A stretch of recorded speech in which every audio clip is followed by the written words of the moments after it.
We're back on, and we were talking about guest performers on the program. How did most performers, was it oftentimes their first appearance on television? Yes, and it was the demise of Hollywood actors. When we started, we could get, if they were here for a plug, you know, there's nothing like plugs, we could get almost anybody, but that was over in about a month because everybody looked like a ghoul because of the television lighting. And then we really had a hell of a time programming. We had a terrible time programming because we couldn't get women especially, and they were right, wouldn't come on.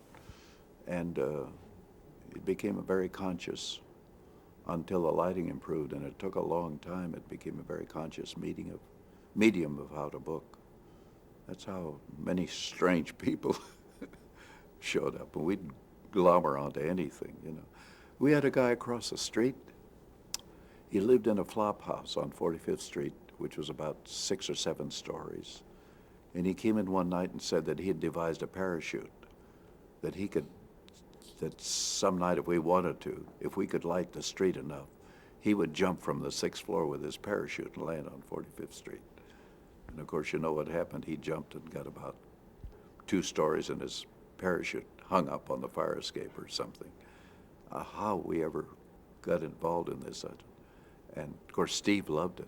And of course, here was the guy hanging his parachute, and it tied up all the traffic in Times Square. And of course, we were distantly happy because it got us some publicity for the show. The show had very small viewership at the beginning, very small. I think it took at least 2 years before it began to. We thought it came together in about a year, but for the audience, it took much longer. And then we got a few more stations. We got Chicago, which was a big step ahead, huge step ahead for us when we got the Chicago market. And that's when we got that because we took the show out there and toured and played, you know, wherever that was on the river there. Strange. Did the network at all interfere with the content of the program? The lawyers interfered from the beginning. The minute we started to have trouble. We were sued because Steve Allen once said to a guy sitting on the aisle, he said something like, "I can tell by your hat that you come from Omaha," or some statement like that. The man was a bank president, you know, Tumwa, or wherever he came from. He sued us for defamation of character or something. That was the first comeuppance. And then the lawyers began to watch us very carefully. You had to be very careful. But this mostly, of course, reflected on Steve, who had this diabolical sense of humor. And everybody would scream, you know. It was like being with Groucho, everybody. Cruel. Steve was not a cruel humorist, but when he'd work with the people in the audience, anything that came to his mind, male, female, body, everything, he would go after them because he got laughs. Do you know how that lawsuit came out? No, I have no idea. Well, I'm sure they gave him a farthing of some kind, or you know, we didn't genuflect and bow. I don't know what happened. We were told. The legal department used to visit us when things got a bit tepid. Were there instances of censorship? Censorship was all breasts. There was this fanaticism that you couldn't show any valley of any kind. Now forget, you know, just normal, the way women look. You couldn't. We had this woman, God bless her, who did nothing but have cheesecake or something that she'd wrap around some poor unsuspecting woman that would come on the show, you know, and wrap around their chest so nobody could see anything. But otherwise, that was the only thing that I will forever remember, because that lasted through the Carson years too at the beginning. It was an enigma to all of us why there was this, who was the purist that sat in a castle and decided that people weren't built this way or something. It was strange. Was there any music that you couldn't use? Yeah, bumps and grinds. Dum da da dum da da dum was not advisable, because I dare say that I was the first one to try to be thematic. When we had a fighter on, like Cassius, people like that, I would play Pick Yourself Up. I'd try to do things that were I tried to do, and this was before rock and roll, so standards were, and I had a, you know, huge repertoire of music to draw from. And that I would talk to the guys in the band and say, do you know this? Do you have any idea about this? And they were such creators. Doc was wonderful at that time, too. He only loved country. He loved country music, so he was my country fan. And then we started, do you want to lead a band? All of those things started there. Yeah. Would you say there was a certain musical style No, to the program? no.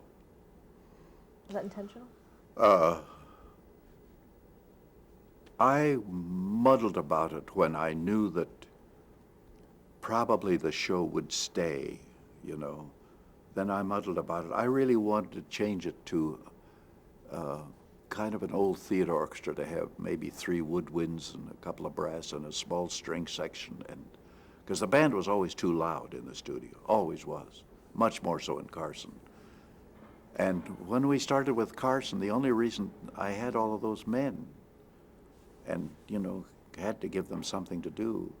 And all of the library that was available, the Neil Hefties and all of those people that wrote in those years, that was available.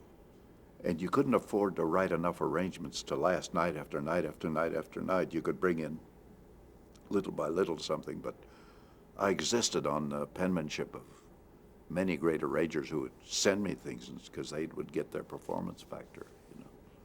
That was the only, if there was a style, it was maybe the band that was put together when when Carson started, but that was, it wasn't a style, it was just desperation of how to make it affordable. With Parr, it was, he had all his friends. He only wanted people he could be a buddy and drink with everybody, so that was a strange unit. I really had nothing to do with that. I used to. Jose Melis, who was ostensibly the leader, had cancer of the throat. And the dust in the studios was terrible. It probably still is, any television studio. And some nights he could not work, and I'd go down and cover him so he'd get paid, without any billing. But that was a miserable musical group, no integrity at all. But that was a very short tenure. And then when Carson started, then I brought all the fool's gold of ex-dance band players, you know. It was ex-Benny Goodman, ex-Glenn Miller, ex-Navy band, ex-Army band. It was such a virtuoso orchestra. It was unbelievable, unbelievable. What was Jack Parr like to work with? I really didn't work with him. You know, I'd just go down to the show and I wasn't a member of his claque was very inward, so I just come down and sit in the corner and do the themes and kind of accompany an artist. If he had an artist there, I would accompany that. We became friends after the fact. In the last few years, I've known philosophically, we've talked a lot philosophically about the business and why he left the way he did that night. And strange, because I'd gone to England to work with the BBC and got a call from Mort Werner, who was then executive. And he suggested that I come back and sit in the slot with Hugh Downs till they could figure out what they were going to do with the Tonight Show, because Parr left him in the lurch.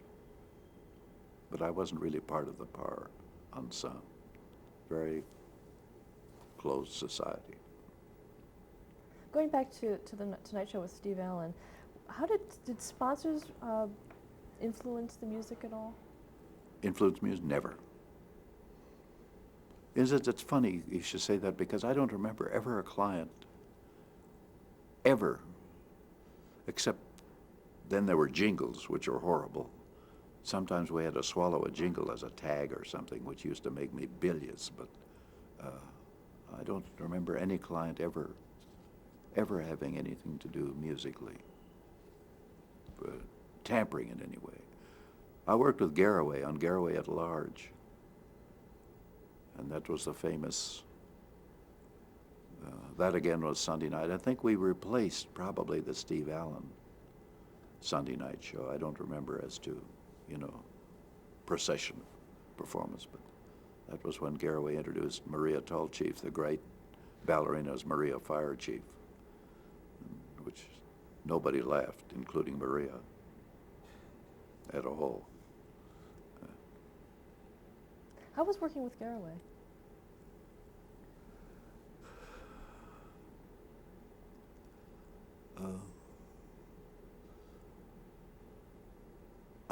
It's funny, I had no affiliation with David on the show, but I had affiliations off the show, like he was an automobile fanatic. And even though it's a current trade name, there was an XK, it was the beginning of the XK Jaguar. And at that time, we lived on East 61st Street here in Manhattan. And in those days, you could still park on the street like a human being, not get a revision from the New York City Police Department. And it was very often he used to show up it was always on Sunday morning at 9 or 10 o'clock and knock on my door and say, I got something outside, you should come and drive with me.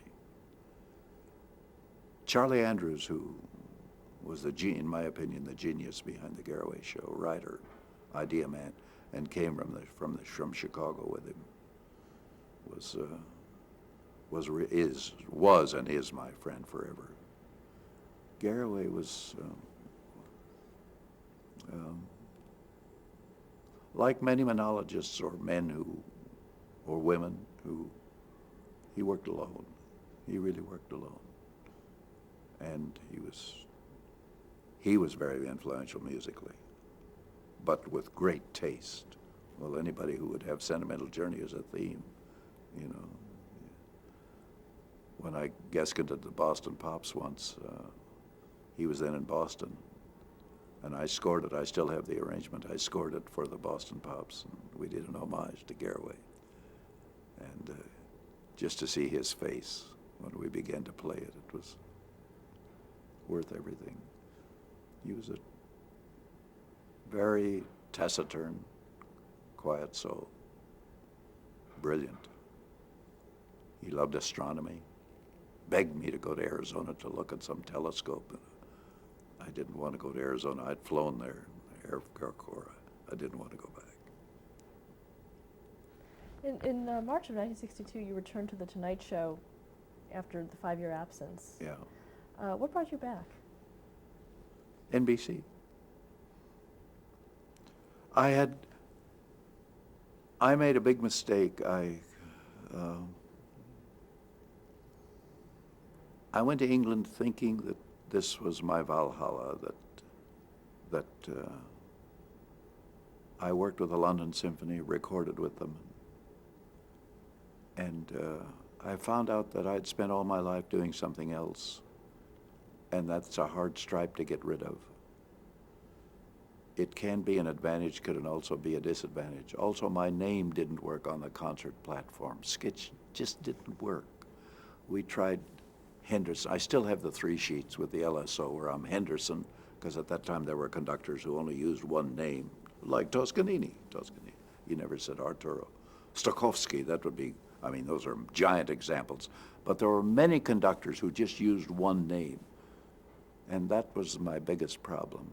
And then when Mort Werner called me and suggested that maybe I should, as he said, get the hell back here, you know. And that's one. And then I didn't expect to stay because Carson didn't want me on the show. He didn't want a houseman because he figured I was a spy. You know, went to those meetings criticizing everything the next morning. So it was a very uncomfortable beginning with Carson.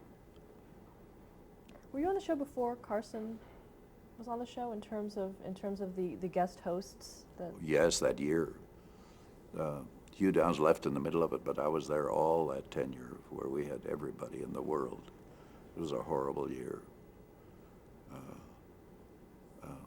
None of us had any. We thought the Tonight Show would sink practically during the air because there was nobody that they thought worked, you know, that it worked. My favorite was Groucho, but he entertained me privately. And he did all kinds of inside jokes that nobody understood. There were so many men that were guests at that time. Art Linkletter, who I saw recently, thought he would be the show. That would be the show. Godfrey, who wanted to screw CBS. I still have pictures. And he wanted to revise the Tonight Show, put it in a small room with me at an upright piano, and him with the ukulele. And he'd have guests, it would be our house, and they would come and go. That was his idea. He was going to change the whole format, and he'd do anything at that time to screw CBS. That was his, it had nothing to do with NBC. But that, of course, didn't work either. I have still pictures of that period. It's wonderful. Do you know how Johnny Carson was selected? What? Do you know how Johnny Carson was selected? Have no idea. They put us on the airplane one night and took us to Chicago, and none of us knew Carson. And they took us to the merchandise mart and fed us I suppose, chicken and steak dinner of some kind. And at the end of this dinner, they introduced us to this stranger, and it was Carson, Young John, as we called him, or the Prince. We had many names, but generally the Prince. Someday my Prince will come was our theme. What was your first impression of him? I don't think I had I don't think I had one. It was a job, and I was a factory man. You had to be in the support system. And I knew that he was very unhappy about me being there, so that wasn't comfortable. So they traded his brother to be the director. Can you say things like this? I suppose you can now. So his brother Dick became the director, and I became the music director. And then he fired Dick. How closely did you work with Johnny Carson? What? How closely did you work with Johnny Carson on the music? We smiled a lot on the air and didn't speak off the air. I think that's the best relationship. Almost 2 years of that. Almost. And then McMahon one night said, the show, of course, at the first year was a disaster. We had, what's his name, a wonderful producer who was funnier than Carson. He would do a monologue backstage to put Carson in a good mood, and it was funnier than the monologue that Carson did to start the show. So John got rid of him and brought in Art Stark, of course. And Art Stark was tough, and he was one of the few that could tell Johnny like it was. And then, of course, Carson fired him, too. So, very interesting period in my life. I think that was the most realistic look I ever had at that television wasn't an art form, that it was a business cycle of both wonderment and greed in my eyes. I've been an observer a long time. Now, with Carson, Ed McMahon also joined. Can you talk a little bit about him? Well, he brought in Ed after we'd been going because he wanted a foil, and I obviously wasn't it. And he didn't find anybody comfortable, and he didn't like working. He wanted somebody that he could look at and that he would have reaction for timing. Really had to do with timing. And don't remember with Carson, pretty much everything was scripted. There were setups. Everything was a setup, as we say. So he needed a reaction. And he and Ed had worked together on some show before Ed went back to Philly and did the Midnight Movie. And actually, that's what loosened the gate for me, that I became almost part of the family. Was Ed one night came to me when he was on the show and said, "We can't exist this way, it's just wrong. The show is starting to swing, and we don't have to be friends, but we can at least be acquaintances." So Ed booked a table. There was a restaurant here at the Plaza which was in Sesame, or a clone of Trader Vic's in Los Angeles. I don't drink, and Carson shouldn't drink. And Ed made an appointment. I was on after the show came off, I was one of the people on the editing that had to get rid of all the so-called objectionables. They were showing up more and more, and when I'd get through with the editing, it would be about 11 o'clock at night. And Ed suggested that we all meet and have dinner together, just the three of us. But he suggested this place. Then he was conveniently late, very shrewd. And Carson and I sit there drinking Navy grogs, and we're bombed in 20 minutes because we don't drink. And that really almost broke the spell of I think young John being not anti-me, but still uncomfortable that I was there because he felt I was an outsider. He felt I wasn't on his side. That's human nature, you know. So how did your relationship change after that, or did Well, it? then it became, yeah, pretty good, and very warm after he quit. Very warm. Very, yes, yeah. Very much. We talk a lot. Not now, but because he's now a recluse. But for a long time, we did talk a lot. Yeah. How did working on the Carson show compare with the Steve Allen show in terms of the music?